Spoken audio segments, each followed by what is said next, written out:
Bonjour à toutes et tous, bienvenue dans cette deuxième vidéo consacrée aux questions médiumnité.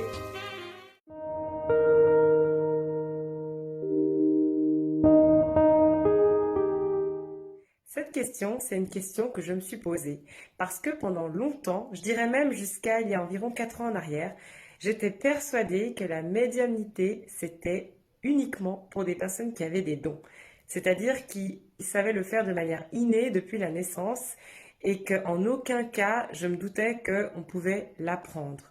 Donc c'est une question que je réponds parce que moi-même, finalement, je me la suis, en fait, même jamais posée puisque j'étais convaincue de savoir la réponse. En effet, il y a 4 ans en arrière, j'ai perdu une personne très chère à mon cœur.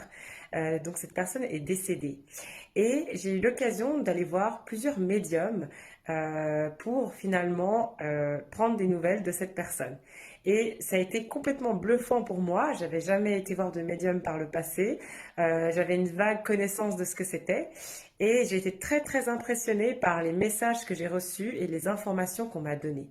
Ça m'a poussé un peu la réflexion et je me suis vraiment demandé, mais finalement, les défunts, ils sont où? Ils vont où? J'avais bien conscience que la mort, c'était pas la fin. Ça, c'est ce que je ressentais dans mon fort intérieur. Mais à part mes croyances d'un éventuel au-delà, voilà, je croyais plus ou moins, j'avais pas concrètement assez de réponses à mes questions. Et les médiums sont devenus très intéressants parce que je me suis dit, mais finalement, comment ils font? Qu'est-ce qu'ils font? Pourquoi eux, ils peuvent contacter le défunt? Pourquoi moi non? Voilà, c'est toutes des questions que je me suis posées. Et je voulais vraiment en savoir plus. Les défunts, ils sont où? Ils font quoi? C'est quoi l'au-delà? Comment c'est possible? D'un coup, toutes ces questions, elles sont devenues très très importantes pour moi. Donc de fil en aiguille, je me suis aperçue qu'il existait en Suisse des écoles de médiumnité. Alors c'est pas qu'en Suisse, il y en a évidemment dans tous les pays du monde. En Angleterre, ils sont d'ailleurs très en avance sur ce sujet. Et là, pour moi, ça a été une véritable révélation. C'était un peu comme de découvrir que Poudlard existait vraiment. Donc, je mettrai en lien dans cette vidéo, dans les commentaires, des adresses de sites internet d'écoles qui existent en Suisse romande. Il y en a plusieurs. Et puis, personnellement, j'ai été formée par l'école Le Camango avec Begonia Favre Gonzalo, qui est une médium extraordinaire, qui a été mon enseignante durant toutes ces années, que j'adore. Et voilà, là, c'est une spéciale dédicace à à Begonia, parce que aujourd'hui, si je peux pratiquer la médiumnité, c'est vraiment, vraiment grâce à sa formation. Donc, je recommande évidemment à tout le monde d'aller sur son site et d'aller voir ce qu'elle fait.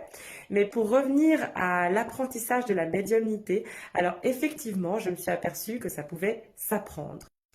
Donc, dans les écoles de médiumnité, en tout cas l'école de Begonia Favre Gonzalo que j'ai eu l'occasion de fréquenter, c'est vrai qu'on va apprendre finalement à utiliser cette faculté.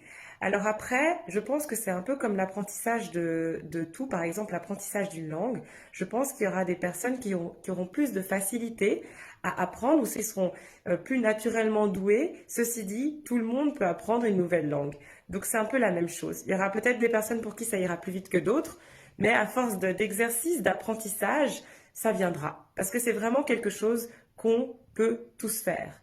Alors, ce que j'ai adoré, moi, dans l'école aussi de Bégonia, alors évidemment, c'est Bégonia, qui est une personne absolument incroyable, extraordinaire, et son approche est vraiment, pour moi, elle est magnifique parce qu'elle est vraiment libre, elle est bienveillante, encourageante, et le champ des possibles est infini.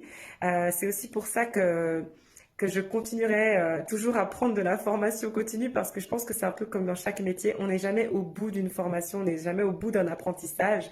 L'apprentissage est permanent, il est constant et je pense plus on sera ouvert, plus les expériences que l'on va vivre seront incroyables.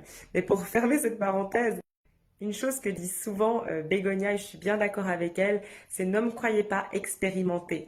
Donc au final, dans l'école en tout cas de Bégonia, il y a beaucoup beaucoup d'exercices, d'expérimentation, parce que finalement, au-delà de la croyance, ce qui sera juste, c'est ce qu'on aura ressenti dans notre corps, c'est ce qu'on aura pu voir, c'est ce qu'on aura pu expérimenter. Et c'est peut-être aussi pour ça qu'il n'y a pas une définition de la médiumnité, mais plusieurs en fonction de ce que chacune et chacun expérimente. Mais cette vidéo, c'était surtout pour dire qu'effectivement, la médiumnité, ça s'apprend et c'est quelque chose d'extraordinaire. Je pense que vraiment, j'ai pas envie de dire tout le monde devrait apprendre parce que finalement, chacun fait ce qu'il veut, mais c'est très intéressant de savoir que c'est pas limité à une sorte d'élite ou de personnes justement qui auraient ça de manière innée. C'est vraiment ouvert à toutes et tous et ça porte énormément dans notre vie de tous les jours.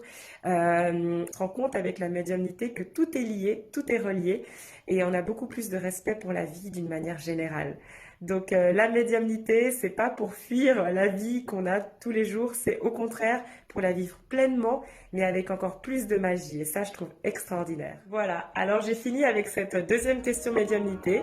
Je vous souhaite une excellente suite de journée et je vous dis à tout bientôt. Ciao, ciao!